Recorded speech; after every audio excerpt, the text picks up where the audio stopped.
శ్రీనివాస్ గారు, ఒకసారి మనం తెలంగాణ రాజకీయ దగ్గరికి వెళ్దాం. ప్రస్తుతం తెలంగాణలో రాజకీయ పరిస్థితులు ఏంటి? కేసీఆర్ గారు ఒకసారి గెలిచాడు మొన్న, అది కూడా మోడీ గారు సాయంతోటి. ఈసారి గెలవాలంటే ఏంటి? బీజేపీ కాంగ్రెస్ ఈ రెండాటిలో ఎవరినో తన ప్రత్యర్థిగా ఎంచుకోవాలి. కాంగ్రెస్ ప్రత్యర్థిగా ఎంచుకున్నాడు అనుకోండి, ఆయన టీఆర్ఎస్ వర్సెస్ కాంగ్రెస్ అనుకోండి. ఈ ప్రజానికి ఏం ఆలోచిస్తారంటే తెలంగాణ కోసం పోరాడాడు, తెలంగాణ తెచ్చాడు కాబట్టి 2 సార్లు అవకాశం ఇచ్చాం.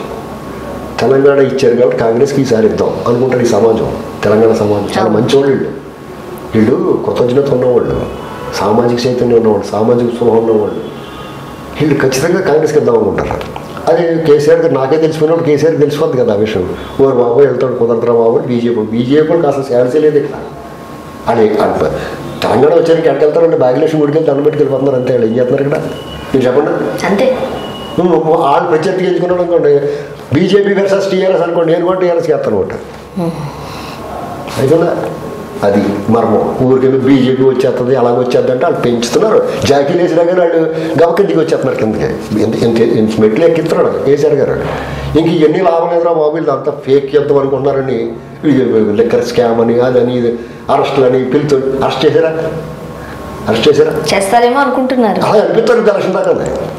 అది నిజమవుతాం అనుకోవాలండి, మోసం, పచ్చి మోసం అదంతా. కేసీఆర్ గారి ప్రత్యర్థులు కాంగ్రెస్ తెలుగుదేశమే. ఎందుకంటే తెలుగుదేశం పార్టీ ఏ పార్టీ నుంచి వచ్చాడో ఆ పార్టీ నాశనం చేయాలనుకున్నాడు. కర్మ అనేటువంటి మనకు ఎదురు వచ్చేస్తుంది. మనం ఏం చేసామో, మనం ఏమి ఇచ్చామో అది వచ్చేస్తుంది.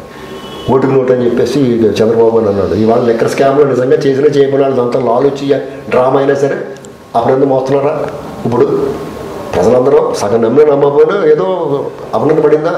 ఓటుకు నోటికి అసలు కేసే కాదు, వార్డు మెంబర్ దగ్గర కూడా 150 రూపాయలు ఇచ్చి ఓటేయి, లేకపోతే 1000 రూపాయలు ఇచ్చి ఓటేయాలి. సిగ్గులేని రాజకీయ నాయకులు ఇలా చేస్తున్నారు. ఓటుకు నోటు గురించి ఎవరు మాట్లాడే హక్కుందా? 40 లక్షలు 40 కోట్లు 50 కోట్లు కొనుక్కుంటారండి. నువ్వు కొనుక్కోవట్లేదా? 1000 రూపాయలు ఇచ్చి ఓటు ఎమ్మెల్యే నిలబడ్డాడు కొనుక్కోవట్లేదా? నువ్వు మరి వాళ్ళు ఎందుకంటారు? వాళ్ళు కొనుక్కుంటే తప్పే ఉంది. నువ్వు చేత సంస్థానం వాళ్ళు చేత వ్యభిచారమా? కాబట్టి మీరు ఇదంతా డ్రామాలు పెడుతూ ఉంటాయి. ఎవరైనా సరే వాళ్ళ ప్రత్యర్థులు ఎంచుకున్నాడు అతను. అందుకని బీజేపీ మీకు అలా కనిపిస్తుంది. నిజంగా కేసీఆర్ గారు తలుచుకుంటే ఇలాంటి మాట్లాడగలుగుతారా? ఒకవేళ నిజంగా కేసీఆర్ గారు అని తిట్లు తిడితే మోడీ గారికి ఉన్న కోపానికి చంద్రబాబు గారిని ఇబ్బంది పెట్టినట్టు ఈ వాటికి బర్తరఫ్ చేసేలా, వీళ్ళు బర్తరఫ్ చేసేయగలిగిన తప్పులు వీళ్ళు చేయలేదా? ఎందువల్ల చేయట్లేదంటారు? ఎన్ని తప్పులు? అన్ని తప్పులే కదా చేసింది. బంగారు తెలంగాణ చేస్తున్నా చేశారా? నిధులు నీళ్లు నియామకాలను చేశారా? అలాగని చెప్పేసి ప్రజలేమి కేసీఆర్ గారి మీద కోపంగా లేరు, కసిగా లేరు. ఆయన ఎలాగైనా ఓడించాలన్న బాధ ఏం లేదు వాళ్ళకి. కానీ 2 సార్లు ఇచ్చాం కదా, తెలంగాణ తెచ్చాడు, ఇచ్చిన వాళ్ళకి ఇవ్వాలి కదా. న్యాయం, అది న్యాయం ఆలోచిస్తున్నారు ప్రజలు. ఖచ్చితంగా కాంగ్రెస్ గెలుస్తుంది తెలంగాణలో. ఏం చూడగలేదు, ఖచ్చితంగా గెలుస్తుంది. ఎందుకంటే తెలంగాణ సమాజం పట్ల నాకున్న నమ్మకం అది.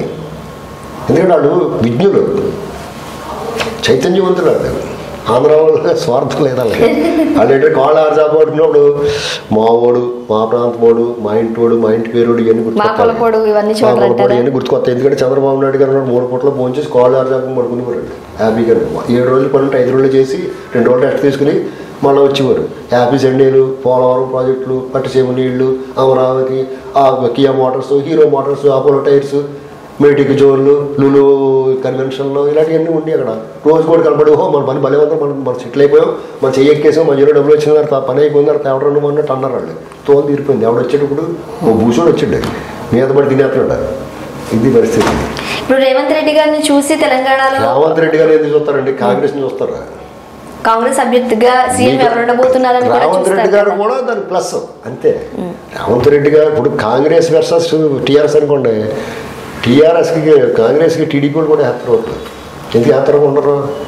రేవంత్ రెడ్డి పార్టీ నుంచి బయటకు వచ్చాయి కానీ నోరు మూసుకున్నాడు, ఎక్కువ తిట్టలేదు అవునండి. అది వ్యూహాత్మకమో నిజంగా అభిమానం ఏదైనా కావచ్చు, అర్థమైందా?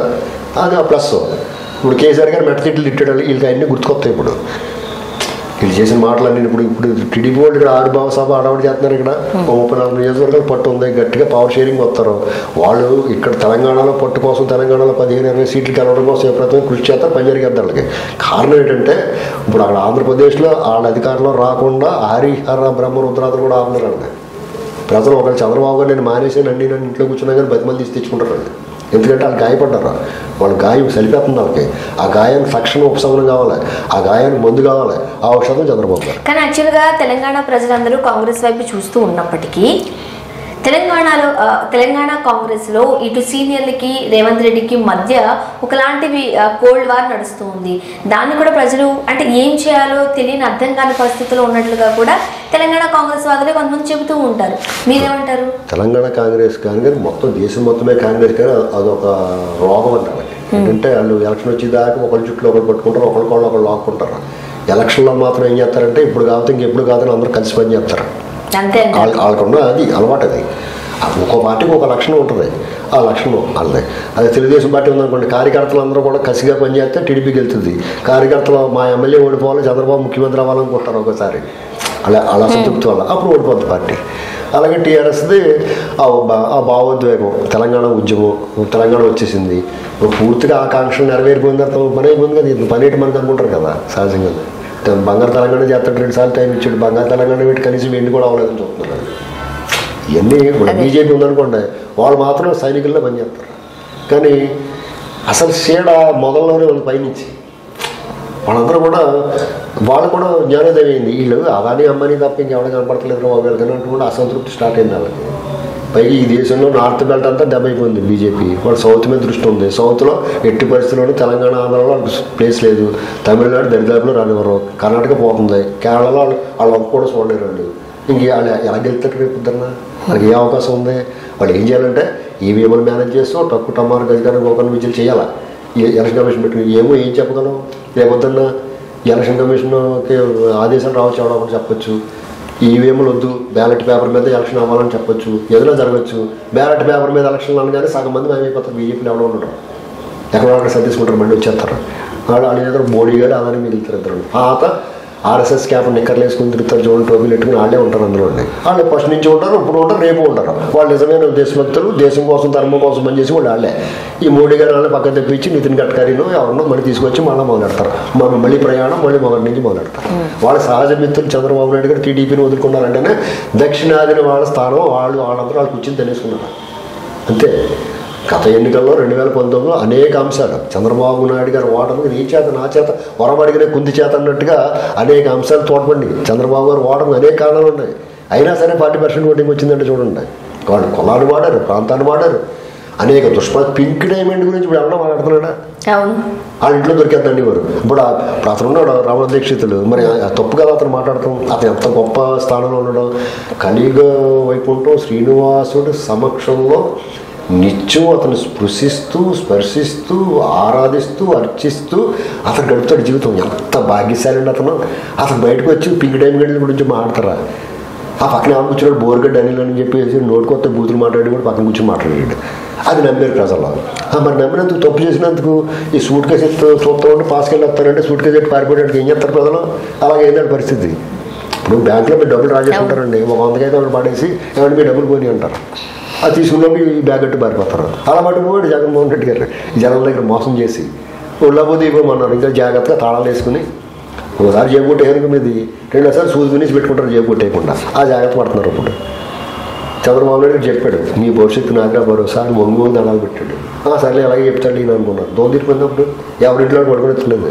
మీ ఇంట్లో మీరు ఉంటారు, మీ పక్కింట్లో పాము వచ్చిందనుకో ఈ ఇంటి ఏం చూస్తారు అలాగా. వాళ్ళు ఏం చేస్తున్నారు, ఎలా కొడుతున్నారు, ఎలా పట్టుకుంటున్నారండి. ఆ పాము ఇంట్లోకి వచ్చేసింది అనుకోండి మీకు ఎలా ఉంటుంది? ఇప్పుడు అది జరుగుతుంది అక్కడ. ముందు ఒక సామాజిక వర్గం టార్గెట్ చేస్తే ఇలా చూసారు. ఇప్పుడు ఎవరు పడతాను కొడుతున్నారు. ఇప్పుడు వాళ్ళకి అర్థమైంది ఓరు బాబు వీడు వద్దురా బాబు. ఇవన్నీ వాటికి కాదండి.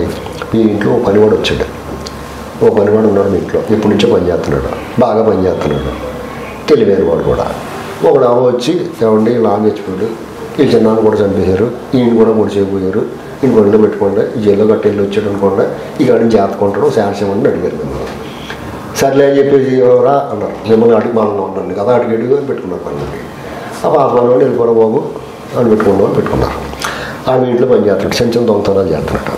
ఏంట్రా బాబు దొంగతనాలు అంటే మీరు అడిగితే కొడుతున్నాడు. అప్పుడు మీకు ఎవరు గుర్తొస్తారు? పాపడు ఎక్కడున్నారా బాబు వాడు బాగుండి వాడు ఈటెట్రా బాబు ఇలా వచ్చాడు కొట్టి రాత్రి చంపేసి పోతాడేమో భయం వేద్దా మీకు? భయం వేదా? అప్పుడు పాతవాడు ఎక్కడుంటే అక్కడికి వెళ్ళరా రా బాబు అంటారా? చంద్రబాబు అంతే తెచ్చుకుంటారు, బతిమాలు తెచ్చుకుంటారు. అతను కోపం ఇచ్చి ఈ అమెరికాలో పోయడానికో మీకు దండవండి బాబు అని చెప్పి తీసుకొచ్చి తెచ్చుకుంటారు. థ్యాంక్ యూ సో మచ్ అండి. Thanks for